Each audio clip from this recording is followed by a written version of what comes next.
Dear learners, welcome back to ENC English Classroom. Nk'uko bisanzwe muri kumwe na Trainer Cleophas. Uyu munsi mu isomo ry'Icyongereza tugiye kurebera hamwe zimwe muri tenses dukenera kandi dukoresha kenshi, yet it is not used by many people who study and teach English. Alright, today's topic is going to be subjunctive mode. Subjunctive mode. First of all, you can ask yourself, what is subjunctive mode?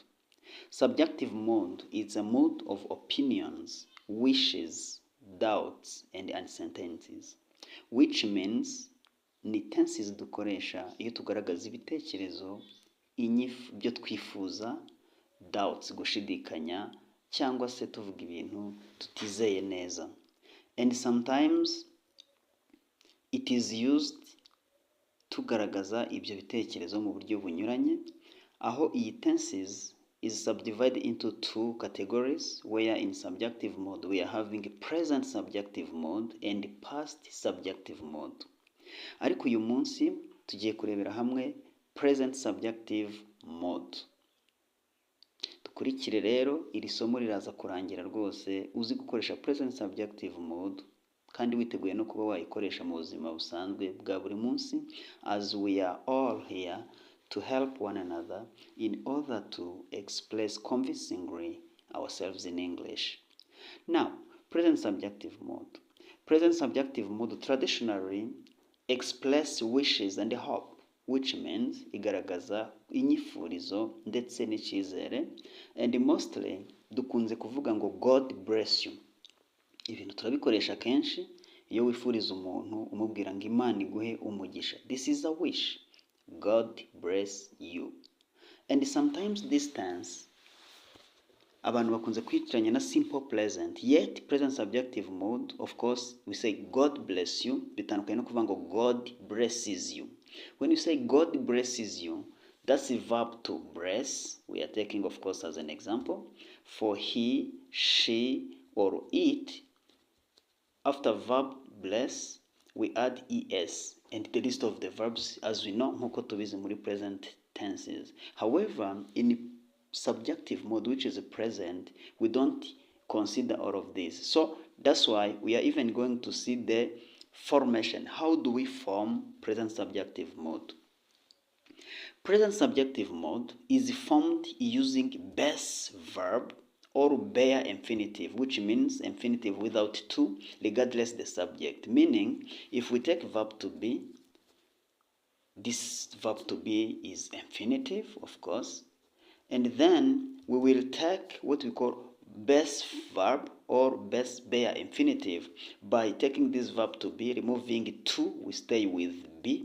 Now, icyo dusigaranye rero be nicyo twita base form, and then we add it after all personal pronouns regardless them, which means I be, you be, he, she, it be, we be, you be, they be. N'izindi nshinga ubwo niko twabigenza. If you say to teach, you can say I teach, you teach, he teach, she teach, it teach, we teach, they teaches.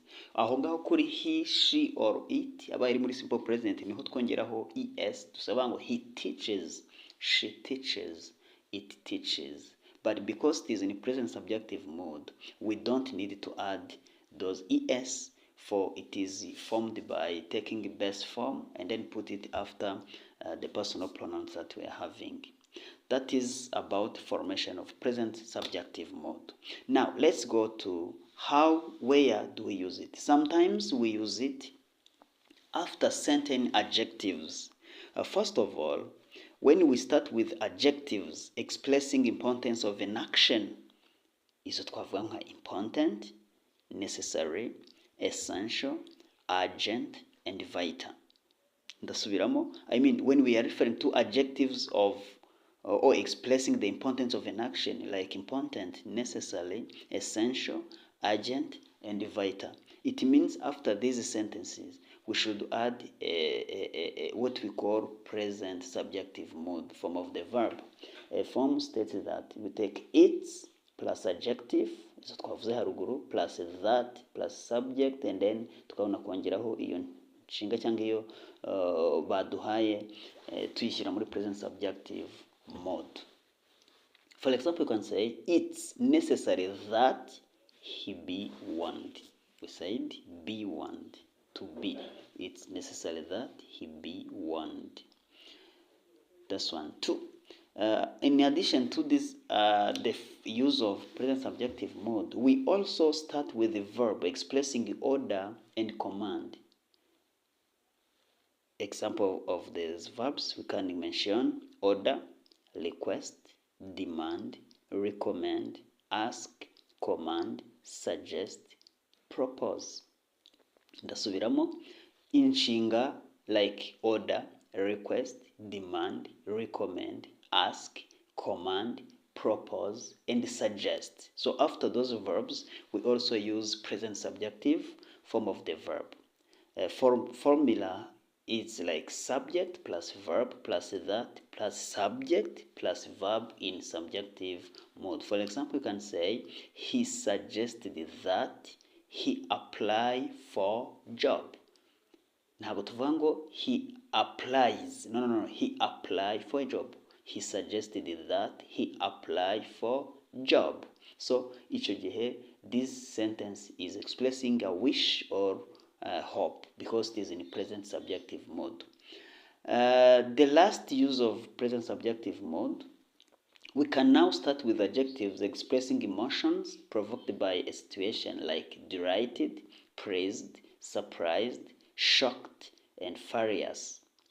Adjectives is expressing emotions and feelings harimo delighted, praised, surprised, shocked, and furious. Also after them we should use present subjunctive mode. For example, you can say I was delighted that he speak to me.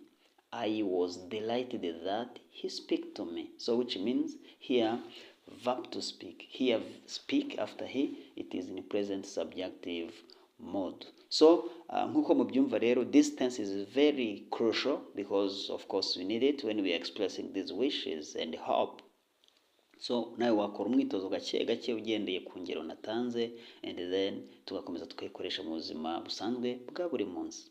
Ariko in addition to this, where we use present subjunctive mode, there is also another tense which is called the unreal past, which we have studied the last time, where we unreal past found in if clause number 2, where we take if plus simple past form of the verb, and then in the main clause we get present condition introduced by should, and then we add base form of the verb. Also, when you use should in unreal past, it does have the same meaning with this present subjunctive mode, which means aho twavuga ngo it's necessary that he be warned, dushobora no kuvuga ngo it's necessary that he should be warned.